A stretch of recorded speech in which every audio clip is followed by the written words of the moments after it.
गजलों ने जगजीत सिंह को नहीं नवाजा। गजल है, उनके बारे में यही कह सकता हूं कि हजारों साल नरगिस अपनी बेनूरी पे रोती है, बड़ी मुश्किल से होता है चमन में दीदावर पैदा। गजलों ने जगजीत सिंह को नहीं नवाजा, बल्कि जगजीत सिंह ने गजलों को नवाजा। और पूरी दुनिया में जो लोकप्रियता मिली है गजलों को, वो सिर्फ जगजीत सिंह की वजह से मिली है, क्योंकि उससे पहले जो गजल गायकी होती थी, इतने मुश्किल अल्फाज होते थे कि आम आदमी के सर पे से निकल जाते थे ऊपर से। जगजीत सिंह ने उन गजलों का चयन किया जो एक आम आदमी की समझ में आए, और यही वजह है कि आज दुनिया के कोने कोने में सिर्फ बूढ़े ही नहीं बल्कि नौजवान भी पूरी दुनिया में उनके चाहने वाले हैं। मैं उन्हें बहुत करीब से जानता हूं। 1973 से मेरी उनकी दोस्ती थी। वो आदमी जो है वो फकीर बादशाह था। वो फकीर भी था, वो बादशाह भी था। फकीर इसलिए था कि आप प्यार से उनसे कोई भी काम करवा लीजिए, वो घर में आके भी आपके गा जाएंगे बगैर एक पैसा लिए।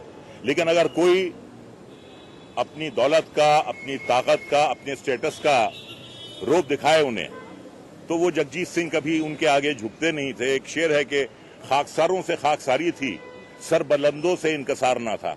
कभी वो किसी के आगे, ऐसे किसी के आगे वो झुके नहीं हैं।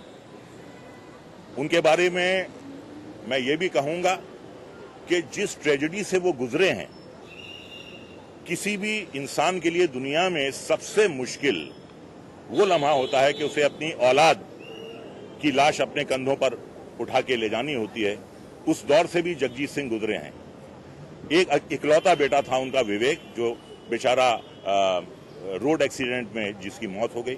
इससे बड़ा सदमा तो किसी बाप के लिए नहीं हो सकता। लेकिन उन्होंने गायकी छोड़ी नहीं, वो गाते रहे, लोगों का मनोरंजन करते रहे, और उससे उनकी आवाज में और दर्द पैदा हुआ। और वो दर्द ऐसा पैदा हुआ कि वो दर्द सुनने वालों के कानों के जरिए उनकी आत्मा में उतर गया, उनके दिलो दिमाग में उतर गया। तो जगजीत सिंह जैसा गजल गायक हम तसव्वुर भी नहीं कर सकते। जिस तरीके से आप आगरे का तसव्वुर ताजमहल के बगैर नहीं कर सकते, फिल्मी गायकी का तसव्वुर आप लता मंगेशकर के बगैर नहीं कर सकते, अभिनय का तसव्वुर आप अमिताभ बच्चन और दिलीप कुमार के बगैर नहीं कर सकते, भारतवर्ष का तसव्वुर आप मोहनदास करमचंद गांधी के बगैर नहीं कर सकते। इसी तरीके से गजल गायकी का तसव्वुर आप जगजीत सिंह के बगैर नहीं कर सकते। बस मैं 2 लाइनें गाना चाहूंगा। मैं गायक नहीं हूं, लेकिन मैं 2 लाइनें गा के अपनी श्रद्धांजलि उनको देना चाहूंगा, जो मेरा बहुत पसंदीदा गाना है कि चिट्ठी न कोई संदेश, जाने वो कौन सा देश, जहां तुम चले गए।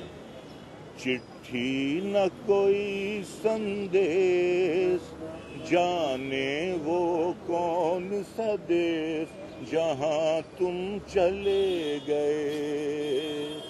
जहां तुम चले गए, किस दिल को लगा के ठेस, जाने वो कौन सा देश, जहां तुम चले गए।